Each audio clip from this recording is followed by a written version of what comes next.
ನನ್ನ ಚಾನಲ್ಗೆ ಮೊದಲ ಭೇಟಿ ಕೊಟ್ಟಿದ್ದರೆ ದಯವಿಟ್ಟು ಸಬ್ಸ್ಕ್ರೈಬ್ ಮಾಡಿ, ಪಕ್ಕದಲ್ಲಿರುವಂಥ ಬೆಲ್ ಬಟನ್ ಅನ್ನು ಕ್ಲಿಕ್ ಮಾಡಿ. ಈ ಸಂಚಿಕೆಯನ್ನು ಕೊನೆ ತನಕ ನೋಡಿ. ಈ ಸಂಚಿಕೆ ನಿಮ್ಮ ಮನ ಮುಟ್ರೆ ದಯವಿಟ್ಟು ಒಂದು ಲೈಕ್ ಮಾಡಿ, ಜೊತೆಗೆ ಮಾಡುವಾಗ ನಾನು ನರಕ ನೋಡಬೇಕು ಅಂದ್ರೆ ಸಾಯ್ಬೇಕಂತಾನೆ ಯಾರ ಮೇಲಾದ್ರೂ ತುಂಬಾ ನಂಬಿಕೆ ಇಟ್ಟು ಅವರೇ ನಿಮಗೆ ನರಕ ತೋರಿಸ್ತಾರೆ. ಕೆಲವು ಸಂಬಂಧಗಳು ನಮ್ಮ ಜೊತೆ ಒಳ್ಳೆಯವರ ತರ ಇದ್ದು ನಮ್ಮ ಜೊತೆಗೆ ಸುಳ್ಳು ಹೇಳ್ತಾರೆ. ಮಾತನಾಡಲು ಇಷ್ಟವಿಲ್ಲದ ಮನಸ್ಸಿನ ಮುಂದೆ ಯಾವತ್ತೂ ಕೈ ಚಾಚಬೇಡ.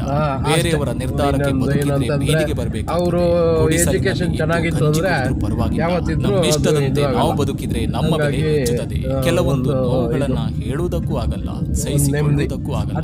ಮುಖ ಮಾತ್ರ ಸ್ವಚ್ಛವಾಗಿ ಇಟ್ಕೊಂಡ್ರೆ ಸಾಲದು, ಒಳಗಡೆ ಇರೋ ಮನಸ್ಸು ಕೂಡ ಸ್ವಚ್ಛವಾಗಿರ್ಬೇಕು. ಇನ್ನೊಬ್ಬರ ತಪ್ಪನ್ನು ನಾವು ಹೇಳಿದಾಗ ಪ್ರತಿ ಸಲ ನಮ್ಮದೇ ತಪ್ಪು ಅನ್ನೋ ಹಾಗೆ ಜಗಳ ಮಾಡಿ ನಾವು ಹೇಳಿದ್ದು ಸರಿಯಾಗಿದೆ ಅಂತ ಒಪ್ಪಿಕೊಳ್ಳಲು ಆಗದೆ ಅವರು ನಮ್ಮ ಮೇಲೆ